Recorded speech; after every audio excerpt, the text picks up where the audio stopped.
Hey,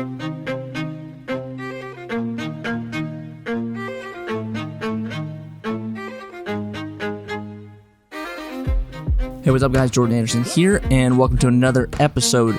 On this episode, we're talking with Heather Roma from the Westside Collective. The Westside Collective is a creative agency, brand consultancy firm. She's just kind of a one-woman team, and she has a sort of a collective of freelancers. Discuss how she kind of started the Westside Collective, how she structures the business, how she's able to be a mom throughout this whole process. Since she's in the creative agency world, she's working with brands to kind of craft their branding, their marketing. So we even dive into that a little bit on this episode about the do's and don'ts of a brand, and sort of even things like Instagram myths and some missed opportunities that brands could be doing that they're not doing just yet. Since she's out in California, we did a phone interview, so I hope you don't mind the audio. It's phone audio, so I tried to sweeten it as best as possible. Also, with it being on the phone, there's kind of a slight delay, so you might notice sort of a gap in our responses. So I've tried to edit that out as best as possible, but we made it work. So it was great. It's a great interview. Hope you enjoy. I'm rambling a little bit too much.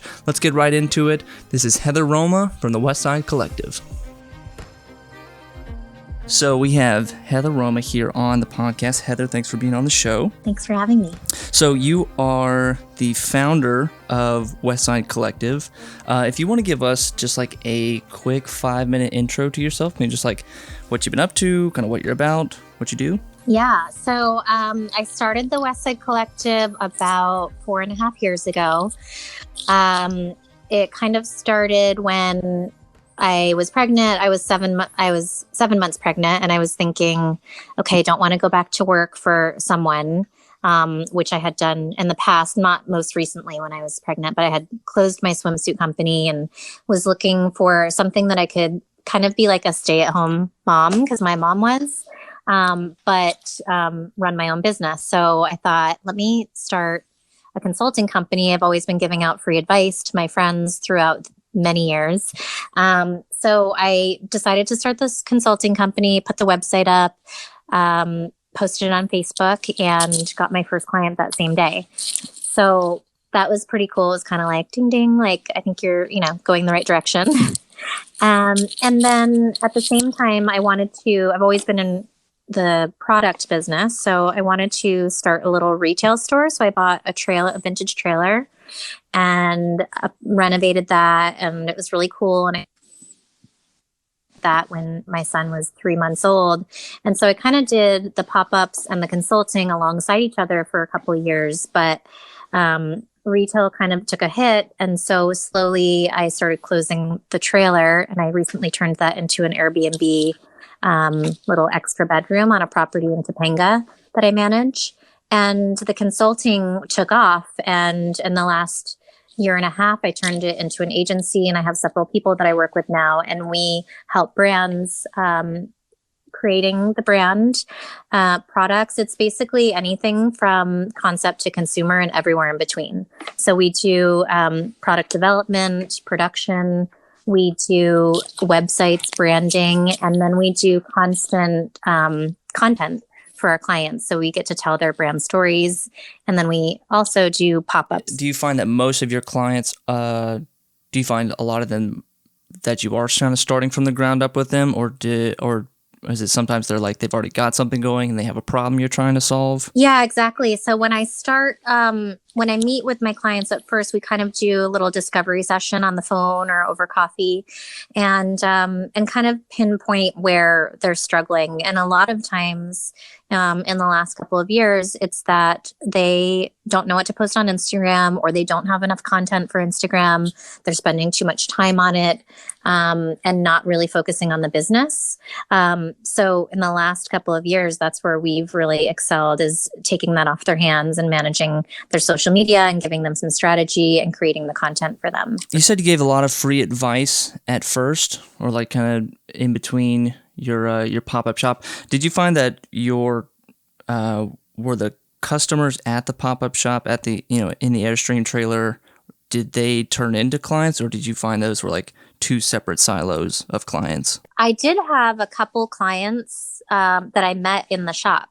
So it really complemented each other, I think, and some of the customers turned into clients. But the free advice that I was giving was more so before I started the consulting company or the shop. It was, I've always been in the industry and I've always had a brand. I had a swimwear brand and I had kind of a resort wear brand back in the day. And so people would come to me and just ask me questions and I would help them, but never made money on it. So that's, 4.5 years ago is when I actually turned it into. For someone trying to start a brand consulting agency, if you were to give advice to them, would you say the free advice at first was a mistake? Or because everyone says like, don't give free advice, don't give away your free ideas, keep that, try to charge for it.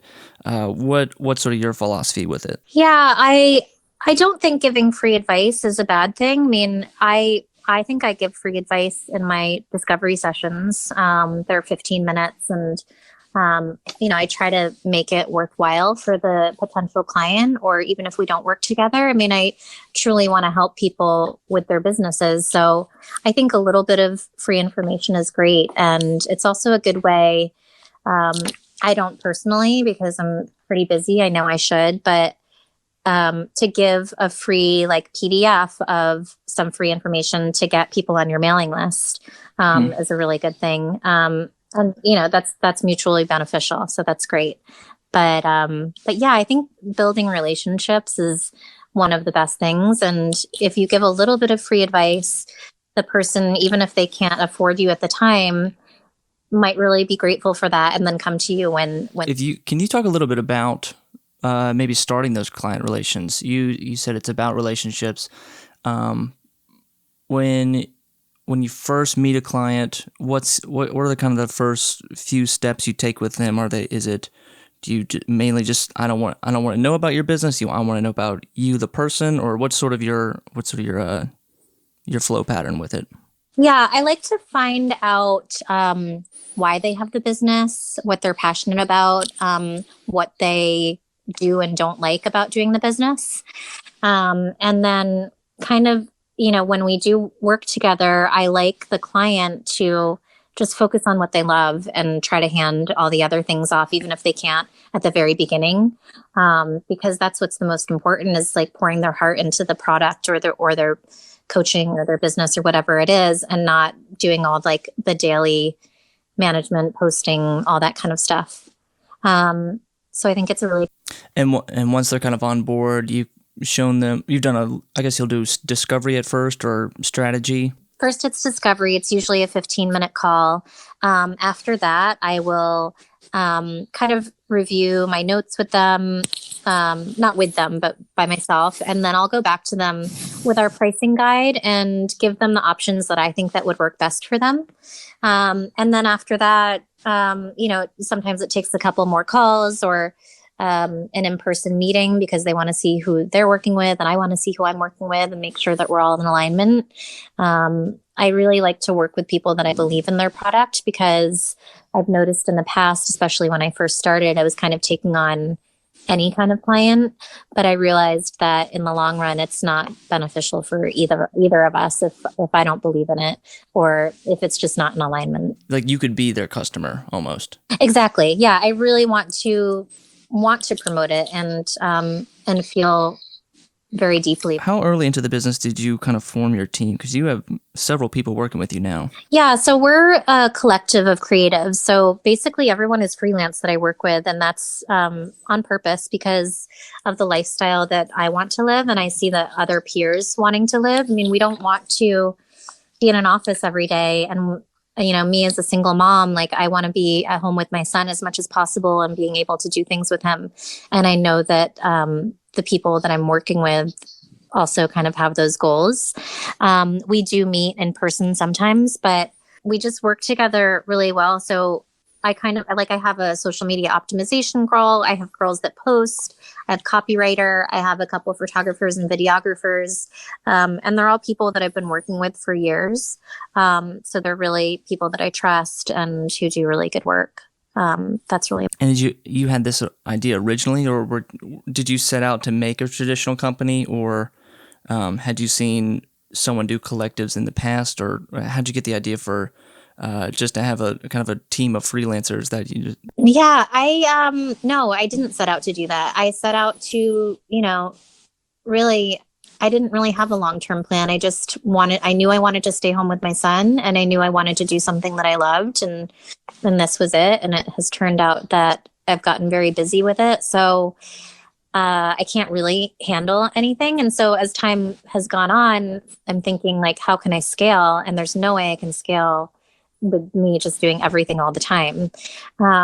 So I started handing some things off, and it's been amazing. And now I'm getting to just manage clients and bring, do new calls with potential clients. And that's what I really want to do. I also love being on set and producing the shoots and all of that, but that's all time consuming as well, and takes me away from my son sometimes. So I really like working with people that know what they're doing, have really good work ethic, and we have a good workflow together, and I can just kind of manage everything. Let's switch back to working with your clients and working with brands that kind of come through the door. What are you finding is a lot of missed opportunity, whether that's in marketing or how they're optimizing their products? What's a missed opportunity that you're seeing a lot with brands that are going to come through your door? I think the content is really important, and some people are not doing the best job at it, and that's not because they're not good at it, but it's because they're doing too much, I think. Like I said, like they're creating the product, they're designing it, they're doing all the social media, website stuff, and you're just spread so thin. So sometimes the content just isn't telling the right story, I think.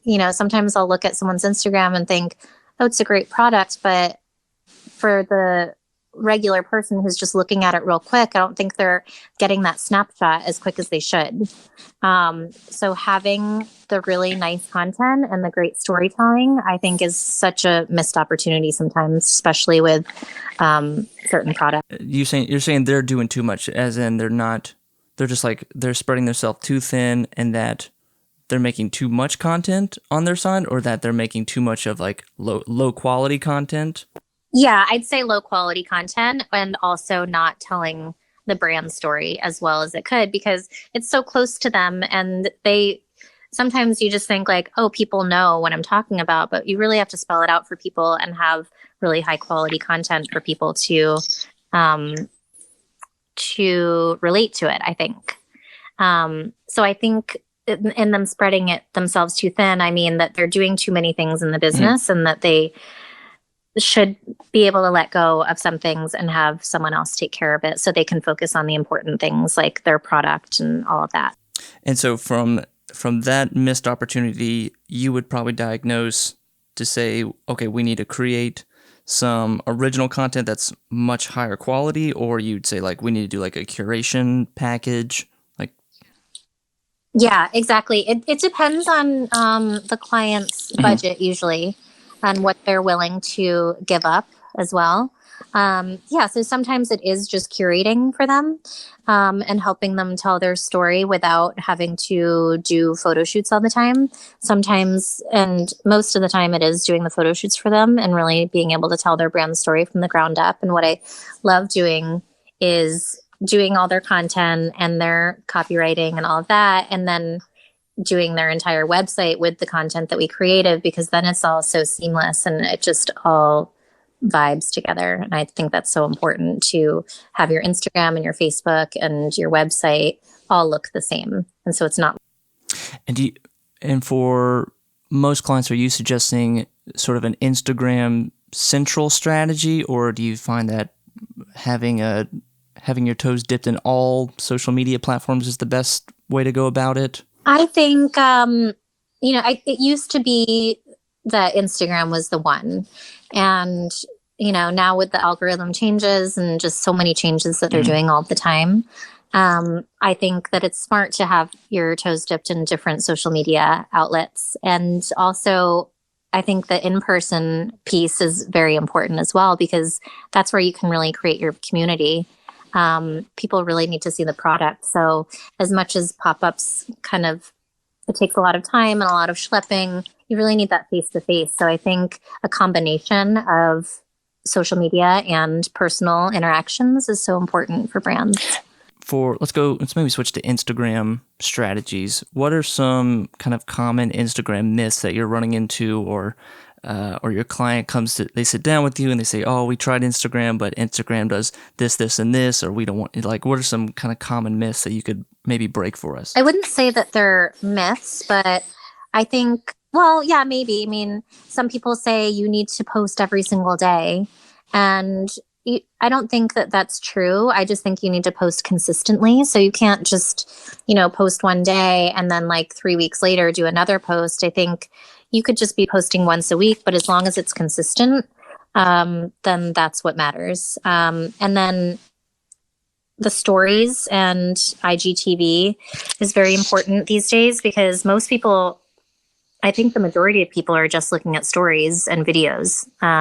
So I know Instagram is pushing videos and having sound on stories, and the stagnant posts just aren't doing as well anymore as Instagram has evolved. So I think just keeping steady is a really important thing, because you can't just drop off and then, do a post one day and think that it's going to, reach that many people. The algorithm changes, and things are just constantly changing with Instagram. Mm-hmm. So it's just keeping on top of that and working with a professional that knows all the updates. From your experience, what's your take on Instagram TV? Because I remember when it first came out, people were very skeptical. I think a lot of video creators jumped in on it, but there's still like people that are like, no one uses that, or like no one goes to Instagram TV. Like, what do you? I think that no one did used to go to it because it was a separate thing. But now that you can have a longer post and then link that to IGTV, that is really beneficial. So if you have a post that's, say, like more than 1 minute, which is the normal Instagram post, then you can roll that over into your Instagram and it's actually coming up on the feeds. So yeah, I do think that is important now, and people are looking at that way more than they did at the beginning. Cool. And part of your kind of package offering as well is curation. Can you kind of give us your version of what curation is? So I'm still a little curious or like unclear about exactly what curation is, or how, if you were like to sell that service, how you would curate and then sell that to a client. What is curation for you? Curation for us is kind of pulling images from the web, Pinterest, Unsplash, Google, whatever, to tell the brand story without actually creating the original content. So say, the person doesn't have enough budget to be doing photo shoots every month, kind of, they're not placeholders, but it's just images from the web that we can tell the brand story that look not generic, but I'm trying to think of the right word, but basically say you have, I have one client. It's called, it's a diamond client, and they only make jewelry when someone orders it. So they only have pictures of samples, and they're not like constantly making jewelry. So, and they had a very low budget. So what I did is I took screenshots, or, take their images that they have and figure out how long is it going to last for, because it's only going to last a certain amount of time and they don't have a budget to make new images. So I take a certain amount of their images, and then I mix it with images that are in alignment with their brand, and I curate it in that way. So say I have 3 images of their jewelry, and then the other 6 images in the grid I pull from Pinterest or Unsplash to round out. And these images don't have to necessarily be of jewelry. Like if they were a luxury brand, you could show like the lobby of a luxury hotel. So for instance, for this grid that I just did for them, it was 4 pictures of their jewelry. And then I did like a picture of like someone brunching in Paris, and a celebrity in a gown, because it's diamond jewelry, and like a really pretty jewelry organization drawer, stuff like that. So that all tells the brand story. That makes so much. So like a men's shaving company, you're not just showing the razors and the shaving cream, but you're showing like motivational men who climbing Mount Everest, or you're showing them like 1920s football or something, to whatever just sort of like gives the feeling of the brand. Strategically with a client, is it an option that you go with, or is it the alternative when the budget isn't there? It's an alternative when the budget isn't there. I think that it's so much more beneficial if you have your own content, because then we can really tell the story from the bottom up and really get the message across. When you're just curating, you might not hit the mark exactly all the time, but it works. I mean, it helps and it works. But I would definitely suggest doing the custom content. I guess let's talk about Westside's Collective's ideal client. What is your ideal client? Are they, I guess, like kind of what business are they in? What's their size? And then like go through, we've kind of already touched on like this discovery session, the strategy session, like what does your ideal client look like? And then what are the first couple steps that you're taking with them? My ideal client is someone who, normally if it's a product, I like to work with clients that have US manufactured product, because I think that it's very important to, keep the business here because we need it. And to create more jobs here. I think that's so important. And then someone who, like I said before, someone that I would actually be the customer for, because I want to be able to feel good about promoting the product if I am going to promote it. And then someone that someone that it flows easily with. Sometimes if it's not flowing well, I just know that it's not going to be the right fit. So that's all very important to me. And I can usually tell in our 15-minute strategy session if it's going to work out or not. And then after that, we just get started. I mean, I like to meet the person in person as well, if that's possible, but some of my clients are not in California. Most of them are. So we'll do the strategy session, and then we'll meet for coffee, and then we get their strategy plan together, and then we just start working on it. And a lot of times my clients, because they're so in alignment with my beliefs and my visual look as well, that a lot of times they turn into my friends and long-term relationships. I like to keep them on board with me as long as possible. But when it turns out that they are switching directions or something, we're always still in touch and I'm still their cheerleader. Nice. Yeah, because it's like because they've already gone to your website, they see your feed, so they already know kind of what you're about. So they're almost like they share an affinity to the aesthetic that you already have. Exactly. And it's not, it doesn't have to be like my aesthetic exactly, but it just has to be, there has to be some level of taste there that we vibe together. Nice. Yeah. I'm trying to think. So you've kind of centered your business around wanting to be with your son, being a mom. Do you have any funny stories like with your son? Has your son helped your business in any way? He's with me most of the time. So he's been on countless photo shoots with me. And he's actually gotten really close with my photographer too. They're so cute together. But sometimes he likes to photobomb. And we were on a shoot one time, and he does it a lot, but he did one photobomb, and the picture just turned out incredible. So I sent it to my ex-husband. He submitted it to LA Models, and they signed him on the spot. They were like, "Oh yeah, we love him." I was like, "Okay." So now he's modeling for Levi's and Gap and Mango. Those were his first 3 jobs, and he's going back for a Gap job. So it's pretty incredible, like that he's turning into this little model through it, and he loves it. And I think it's just like teaching him work ethic, even though he's only 4 years old. But like, he'll help me when I'm schlepping clothes and hats and all that kind of stuff. He's just like a little worker bee. So it's really cute that my job has kind of... Yeah. Has he bought himself a Ferrari Power Wheels yet? Has he?